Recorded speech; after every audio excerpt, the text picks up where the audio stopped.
Hi guys, and welcome back to my channel. Today I am here with the finale for my product level up.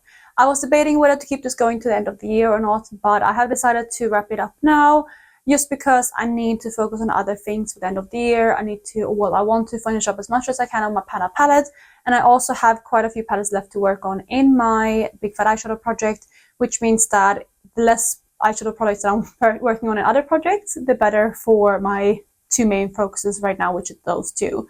So I'm going to wrap up the project today, unfortunately, but of course I'm bringing this back next year. I'm going to introduce my level 1 palette again and just restart fresh at the beginning of the year. So this project is something that I created a couple years ago now, where I wanted to have a way to focus on my palettes more as a whole and do like looks with the whole palette and also just get use out of the whole palette rather than just kind of focus in on specific shades. I also wanted the chance to be able to hit pan on my favorite shades in the palette and not use like randomized shades, and kind of hit pan on things that might not show my real like feelings about the palette, if that makes sense. Sometimes I rolled in eyeshadows in my Pan Those Eyeshadows, for example, and I was able to hit pan on shades that I wouldn't have hit pan on organically otherwise. So this project, since you're able to choose what you hit pan on, I can choose the ones that are my favorite, and it kind of reflects more my feelings on the palette, if that makes sense. Those are the two main reasons why I introduced this project and created it, and it's been really taken on board into the pan community, and I'm so grateful that this project is appreciated by other people and other people have decided to join in. So I'm excited to bring it back next year. But I'm going to talk you through my finale, of course, and my level 2 palette, which is my Pat McGrath Midnight Sun palette. But before I do that, if you're new here, please consider subscribing. I would love to have you in the family. Let's jump into the video. So like I said, I've been working on the Pat McGrath Midnight Sun palette, and this is what it looked like when I introduced it last month. This is actually a palette that I received from one of my subscribers, Creora. She is super kind. She sent this over to me, and unfortunately when it came, there was two shades that were smashed, one that had a crack in it, so I had to do some surgery on it. The first two shades in the palette was repressed, but otherwise the palette held up pretty well. So this is what it looked like. Of course, here it had no use for me, but it did have some use from her. So any use prior to this update was not from me. And this is what the palette looks like today. So hopefully you can see some differences. I feel like I can at least, but again, obviously this is a palette that was relatively new to me, so I wasn't really sure what it looks like before, but I feel like I've done a pretty good job here with using it. So again, let me talk through the usage on this palette and how far I was able to get with it in the past month. So yeah, I will have the comparisons pictures up. Which side should I do them on? Maybe I should do them on this side. This side. I'm going to do them on this side. So yeah, comparison pictures on that side, but this is what the palette looks like. Really happy with it and how it's looking now and the use I was able to get out of it. Let me talk you through each use in order. So the first shade in the palette is the shade Skin Show Moon Glow, and this is one of the shades that I decided to be one of my focuses. So I will try to use this one as much as I can. With this palette, I decided to have a goal of either hitting pan or reaching for something 30 times before I can roll it out. And this was one of the ones I was trying to pan on or hit that 30 use goal. But unfortunately, I only got to 14. But I'm really happy with 40 use on it. And there's definitely a little bit of a dip there in the center now.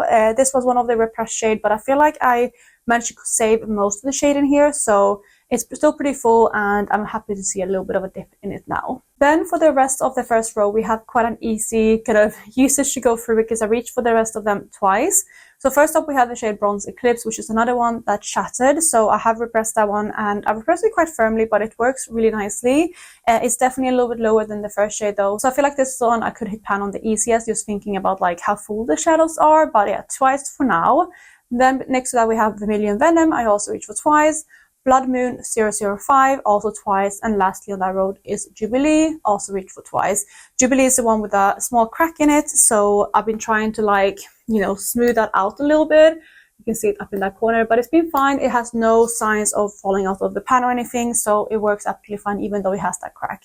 I think that's because it is one of their baked formulas, so even though it has that crack, it's not, I think, gonna like break apart or anything like that because it's quite a dense shadow. Then let's move on to the second row. The first 4 shades in here is again 4 that weren't my focuses. So first up we have Extreme Dusk, then we have Taboo, which is the crease shade of the palette. We have Wicked Envy, and lastly Blitz Violet Envy.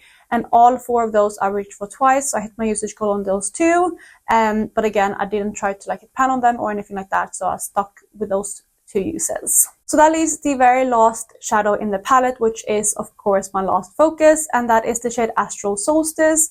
This is a really beautiful topper shade. It is very sparkly, very stunning, and I was able to reach for this one 16 times in the past month, so very happy with that. I do feel like, again, with this one, I do have a really significant dip going in that shade. I feel like you can definitely see that it's been used now, which is super nice to see.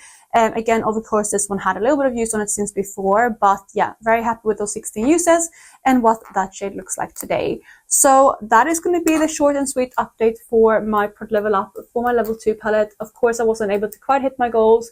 I would have reached for these 2 shades. Well, this one 16 more times and this one 14 more times in order to hit my goal, or of course hit Pan, which I don't think would have happened within those uses. But overall, I'm really happy, and I'm happy that I chose this palette to work on, just because I got a chance to reach for it more and do some looks with this palette. And I did do 3 looks with this one as well in my Big Fat Eyeshadow project, if you want to check out that. I really like how all 3 looks of those came out. The first one I focused on that kind of blue shade. Then I did a kind of warm rusty shade with this shade here and like this shade and some of the other ones, and then lastly I did a green shade look with this one and like I come up with other shades as well. But I'm really happy with how all 3 looks of those came out, so again, very happy that I got to work on this palette. So again, I'm gonna go ahead and wrap up my product level up for this year here. I had kind of like a mini goal this year to try to get through my level 5 twice, but again, I've had so much other focus on this year with my like Big Fat Eyeshadow project and stuff like that. It has taken away a lot of my eyeshadow usage, which is fine, but it meant that I wasn't able to get there. But I'm happy that I was able to get to level 2 again the second time around and get not like done with it, but close to being done with it. So yeah, I'm proud of this year. Again, let me know if you want any changes or anything to this project next year. I'm pretty happy with my rules. It's pretty straightforward. I'm sticking to like the main rules of this project, kind of. I randomize my palettes. I have 3 vetoes for the year that I can veto a palette if I want to. And yeah, that's kind of my main rules. And then of course I stick with my hitting Pan on the X amount of shades, or I do the 30 uses on harder palettes like my Papograph or Natasha Nona. But I hope you guys are having an amazing day wherever you are. I should have another video up tomorrow for Vlogmas, so I will see you there. Bye guys.